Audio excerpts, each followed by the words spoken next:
Minsan nang tinaguriang next tiger economy ang Pilipinas. Pilipinas rin ang unang nagkaroon ng light rail transit sa buong Southeast Asia. Naging exporter ng bigas sa Asia.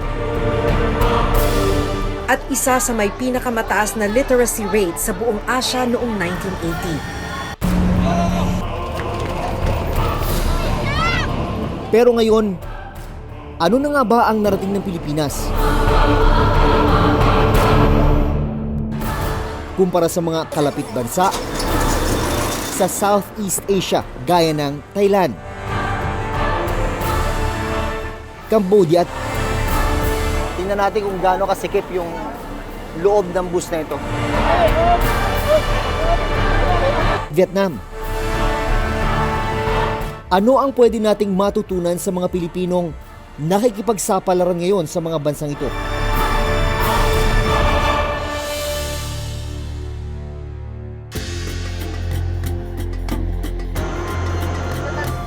Transportasyon.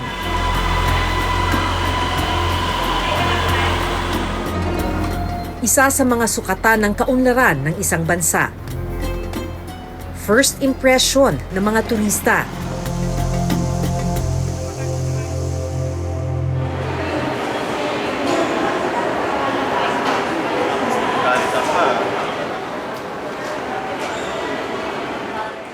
Ito ang Suvarnabhumi International Airport dito sa Thailand. Binuksan ito noong taong 2006.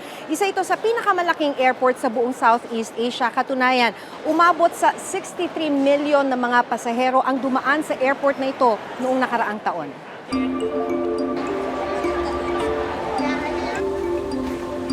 Sa loob mismo ng Suvarnabhumi International Airport, may tren na didiretso sa city proper ng Bangkok.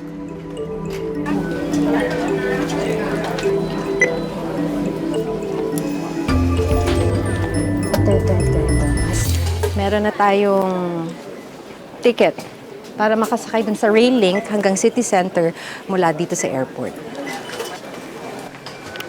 Nakasalubong namin dito ang mag-asawang Pinoy na nagbabakasyon sa Thailand. Walang difference kasi napaka-traffic din dito. Traffic din, pero Marami ka lang choice.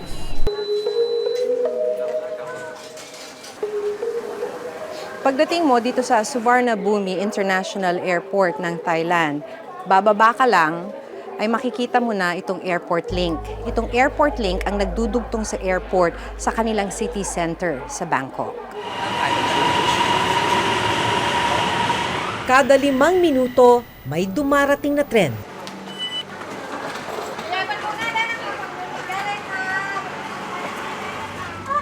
35 baht o katumbas ng mga 50 pesos ang pamasahe kada tao para magamit tong rail link. 30 minutes ang biyahe mula dun sa airport hanggang sa city center ng Bangkok.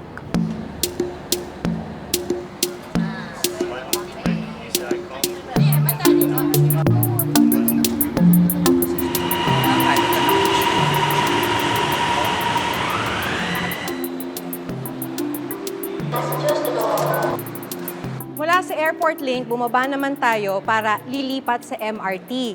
Ito naman yung kumukonekta sa iba pang bahagi ng Bangkok. Medyo mahaba rin yung lakad mula sa airport link, pero maayos yung lalakaran. Gumagana yung mga escalator, gumagana ang elevator, hanggang makarating ka dito sa MRT na isa palang subway. Ang ganda-ganda niya. Alam mo, naka-aircon itong subway station ng kanilang MRT. Tapos titignan mo parang mini mall. Marami ng kainan. Para na rin siyang pasyalan. Alam mo, makikita dito sa mapang to kung gaano kalawak yung kanilang train network. Dahil kanina galing tayo dito sa airport link. Tapos ngayon, bumaba tayo at naglakad para naman sumakay dito sa tinatawag nilang Blue Line. One stop, tas lilipat na naman tayo ng isa pa.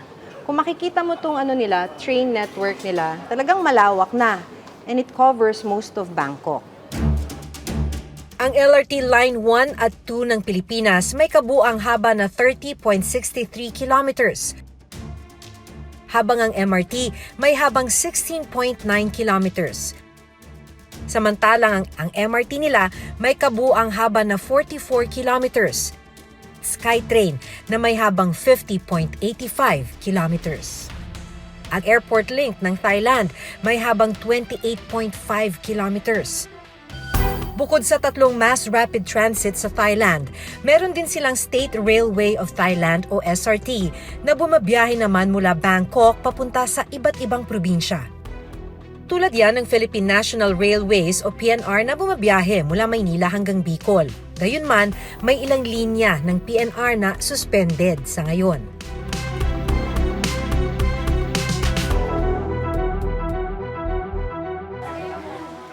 Pero kung ikukumpara sa nagawa ng Thailand, napag-iwanan na tayo.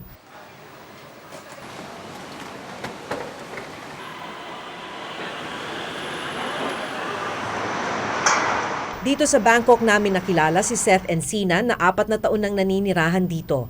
Kahit po sa mga gitna-gitnang daan, magpipicture. Nag-aaral siya ngayon dito ng kursong Language and Culture. Ramdam raw niya ang pagkakaiba ng Bangkok at Maynila kung transportasyon ang pag-uusapan. Way convenient po talaga dito. Sa atin po kasi mahirap mag-abang ng tren, mahirap makarating sa stasyon, masikip bago makarating. It's very stressful. So kahit na traffic, May option ka maglakad, may option kang mag-train, mag-option ka mag-jeep, may option ka mag-motor, mag-bus, mag-bangka. Next station, Bangtan. Nagdaragdag rin ng biyahe ng MRT tuwing rush hour. Tiyak rin ang oras ng pagdating ng tren kada 3 minuto. has it always been like this, na efficient yung kanilang pagko-commute? Ang maganda po kasi, they're constantly expanding. Katulad po this year, may bago pong nadagdag na 2 train routes, outer Bangkok. Parang dumadami yung ruta niya. Humahaba, lumalayo, napaka-accessible. Kung kanina nasa subway tayo, yan naman ang kanilang SkyTrain. Sa taas niyan, kung nakikita nyo, yan yung kanilang Skyway. Highway naman yan. Bahagi yan ng kanilang Mass Rapid Transit System na solusyon sa napakabigat na traffic dito sa Bangkok. Kapansin-pansin din ang tinatawag na Platform Screen Door o PSD sa bawat istasyon ng SkyTrain na inilagay para na rin sa kaligtasan ng mga pasahero.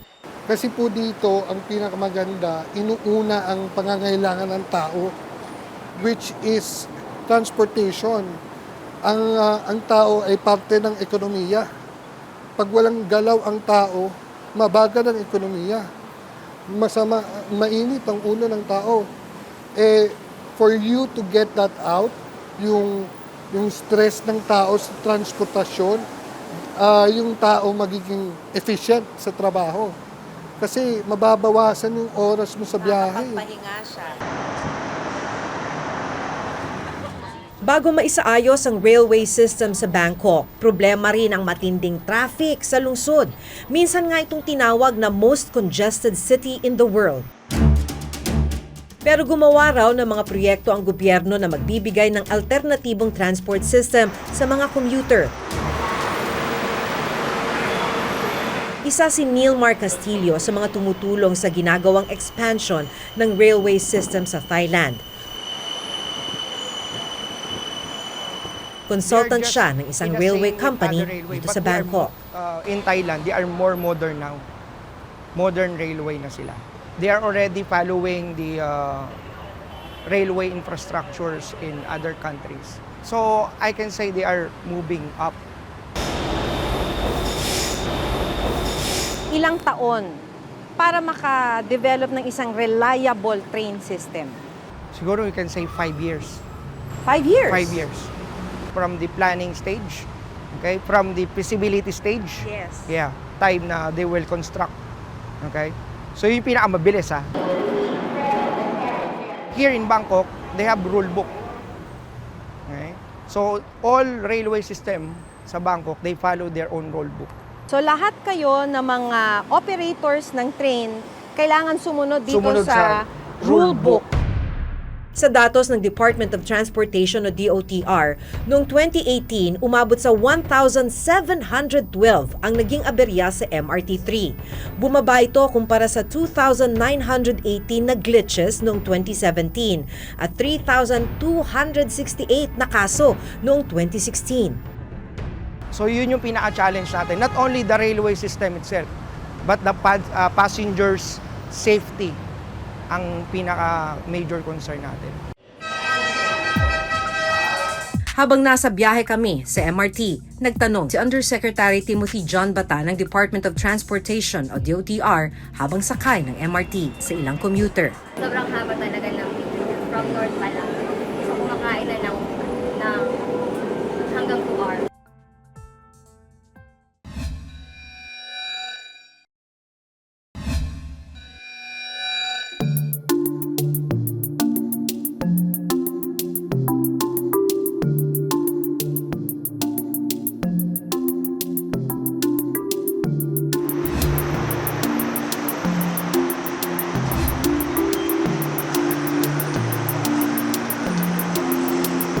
Bukod sa malawak na train network, ginagamit din sa Bangkok ang kanilang river at canal system bilang alternatibong paraan ng transportasyon.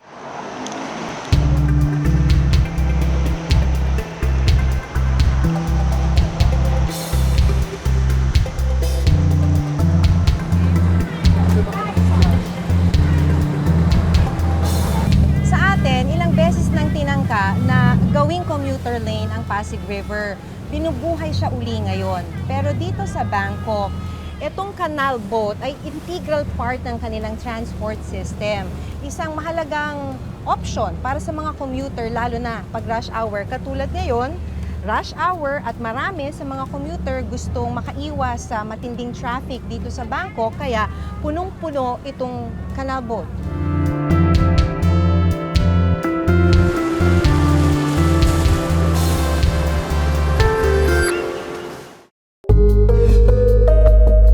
Taong 2007 nang unang mag-operate ang Pasig River Ferry sa Pilipinas. Pero sinuspinde ang operasyon noong 2011 dahil sa mababang bilang ng pasahero pati na rin polusyon. Kaya ang ilang ferry at istasyon minsan nang natenga. Sa kasalukuyan, muling operational ang ferry system sa Pasig River. Mula sa kanal, may iba pang mode of transport sa Bangkok.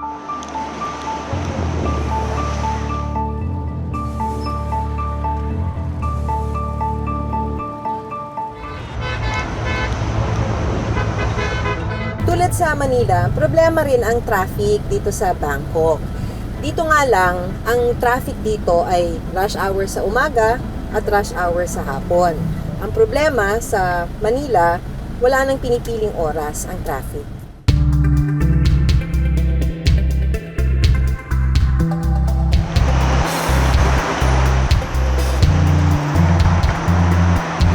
Pero may isa pang alternatibo para hindi maipit sa traffic. Ito ang Bus Rapid Transit o BRT. Sa ilalim nito, may nakalaan lang na isang linya ng bus sa kalsada. Nakapwesto rin ito sa inner lane at may istasyon kung saan sila pwede magbaba. Kadalasan, nakapwesto ang istasyon ng BRT sa istasyon ng tren para diretso pa rin ang biyahe ng commuter.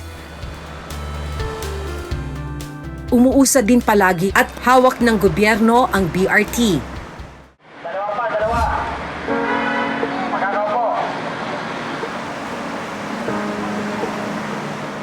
Dito sa Pilipinas, may yellow lane na ipinatutupad ang Metropolitan Manila Development Authority o MMDA para sa mga city at provincial buses.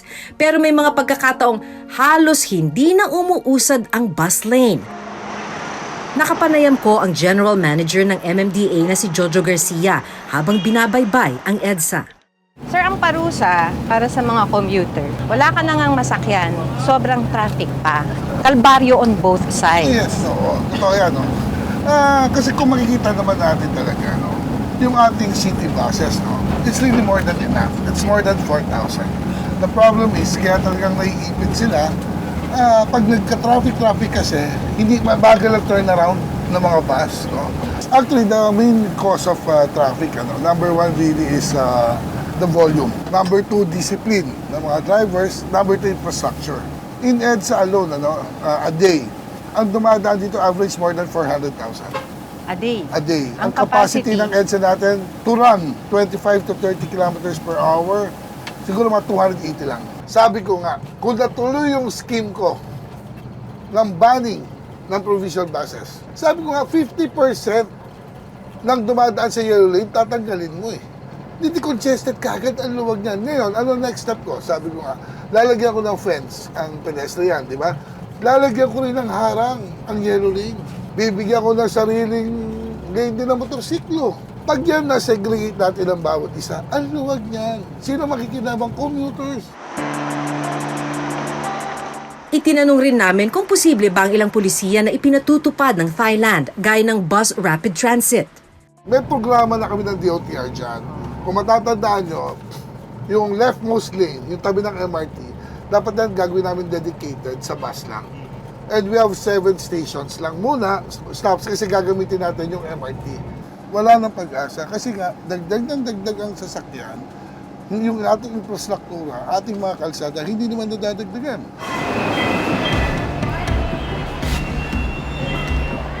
Very bad. EDB, sinasabi tayo yung worst, no, di ba? Napabayaan yung aspect ng supply. Increasing yung demand, and yet yung supply basically slow yung kanyang development. Tayo nga nauna sa light rail transit, pero ngayon, comparable to neighboring countries, kulilat na tayo. So, yung mga ganyan, kawawa tayong lahat because of a failure of leadership. Nakapanayam din namin si Undersecretary Timothy John Bata ng Department of Transportation o DOTR habang sakay ng MRT. Nagpapaumanhin tayo dun sa mga naapektuhan nating pasahero dyan. Pangangailangan kasi ng MRT3 is hindi lang maintenance, unfortunately. Kailangan ng MRT3 na ayusin dahil nasira talaga siya in the last few years. Yung key performance indicator natin dyan, pagkatapos ma-rehabilitate after na magawa yung mga pagsasaayos, number 1 is of course yung tinatawag nating trains per hour. So ngayon ang tumatakbo lang ng mga tren ay nasa 15 maximum dahil nga sa condition, degraded condition ng system. Pero come July 2021, ibabalik natin yan to 20. Pangalawa, aakyat yung operating speed natin from 30 to 60. Ngayon kasi kung mapapansin natin na mabagal yung takbo ng MRT3 at yung dahilan dyan ay yung degraded, yung baku-bakong kondisyon ng mga relays natin na ramdaman mo nga eh. So, ongoing, starting nung September, yung tinatawag nating rail replacement for the entire line. Habang nasa biyahe kami sa MRT, nagtanong si Yusek Batan sa ilang commuter. Kayo ma'am? Regular, everyday. Every day? Monday to Friday, since pumapasok ako. Sobrang haba talaga ng pila. From north pa lang. So, kumakain na ng hanggang 2 hours. 2 hours, one way. Pila pa lang. Pila pa lang, okay. Papasok pa lang. Okay. Tapos pagdating mo ng platform, hindi ka kaagad makakasakay. Kailan ka nag-start mag-MRT3? 4 years na. Hirap talaga sa rush hour. 5 a.m. pa lang, sobrang haba na ng pila. Yeah, Pag yeah. dumating ka ng 6, makakapasok ka yan, mga 8 na, 9. So, kung papasok ka ng 8, tapos pipila ka ng 6, hindi aabot. Pauwi? Pauwi. Grabe din. Ilang beses na ring nakaranas si Eileen na pababain ng tren nang magkaroon nito ng aberya. Na-unload ka na ba? Yes, marami. Totoo? Opo.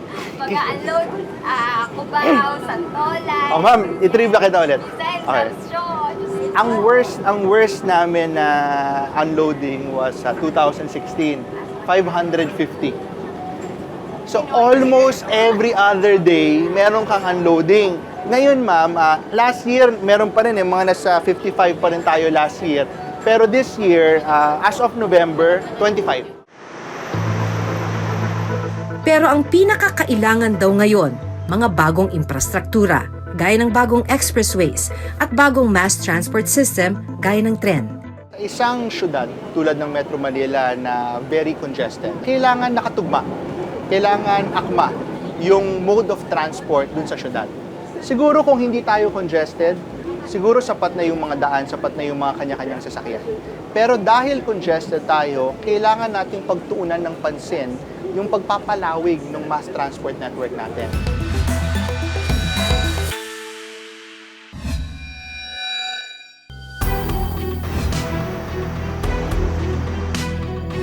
Sa susunod na linggo, ang mga matutuklasan ng Reporter's Notebook sa pagpunta sa Cambodia.